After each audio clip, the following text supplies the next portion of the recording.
before we dive in, go ahead and hit that like button to boost this video. It helps the channel reach even more people. And if you're into curiosity, history, and science, make sure to subscribe and turn on the notification bell so you never miss a new upload. Alright, let's jump into today's story. Most of us grew up hearing that Pluto was the ninth planet of the solar system, that tiny, icy, always sitting on the far right corner of our science books. But in 2006, everything changed when the International Astronomical Union decided to downgrade Pluto and move it into a completely new category. But that decision wasn't impulsive or random. It was a result of centuries of shifting ideas about how we understand the universe. So, to really get a feel for how Pluto lost its title, we need to take a few steps back in time. Long ago, way before modern telescopes or space probes existed, the geocentric model reigned. This was the idea that Earth sat at the center of the universe and that everything in the sky revolved around us. It sounds strange today, but back then, the word planet had a completely different meaning. The moon was considered a planet. The sun was considered a planet. And right alongside them were Mercury, Venus, Mars, Jupiter, and Saturn.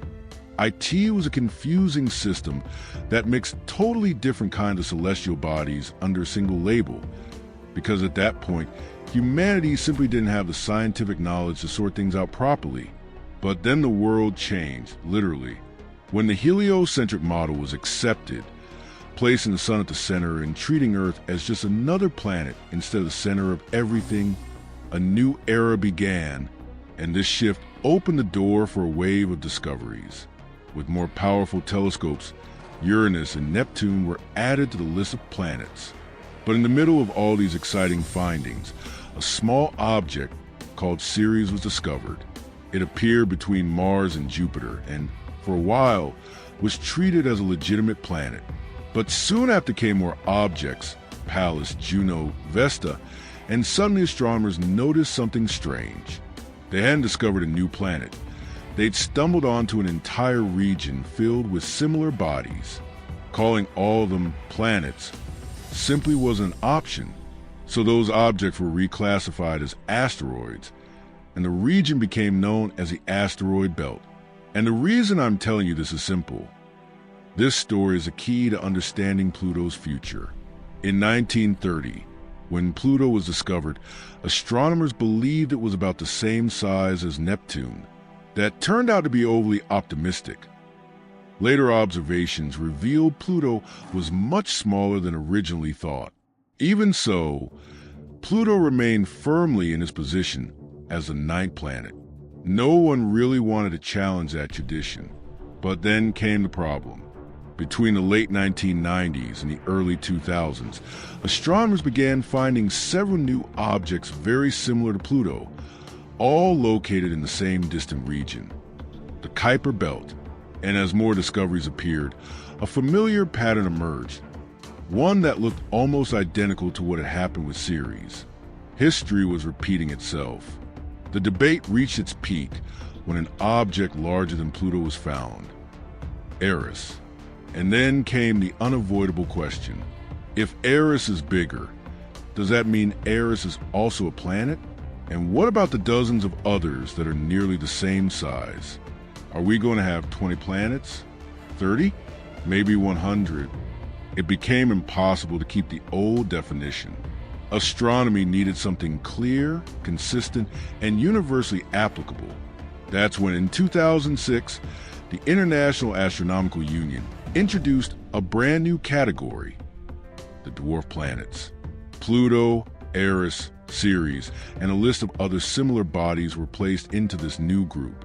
But to define which objects should truly count as planets, the IAU introduced three requirements. 1. The object must be round, meaning it has enough mass for gravity to shape it into a sphere. 2. It must orbit the sun. 3.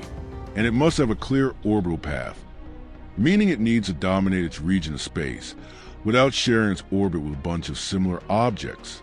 Pluto passes the first two requirements, but it fails the third. It shares its orbit with many other bodies in the Kuiper Belt, and isn't gravitationally dominant in that region. And that's why Pluto officially lost its status as a planet.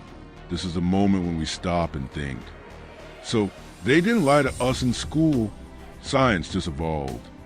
And that's the most important part of all this. The solar system isn't a fixed list of planets.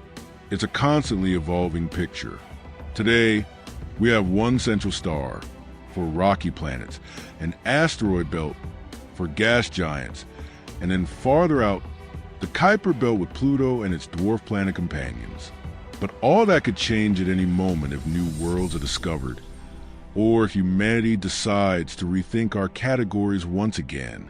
And before we move on, tell me in the comments, do you think Pluto should become a planet again? I really want to know which side of this debate you're on. And of course, if you haven't subscribed yet, now is the perfect time. That way you never miss a new video. Because every week there's content designed to spark your curiosity even more. Thanks for watching, and I'll see you in the next video.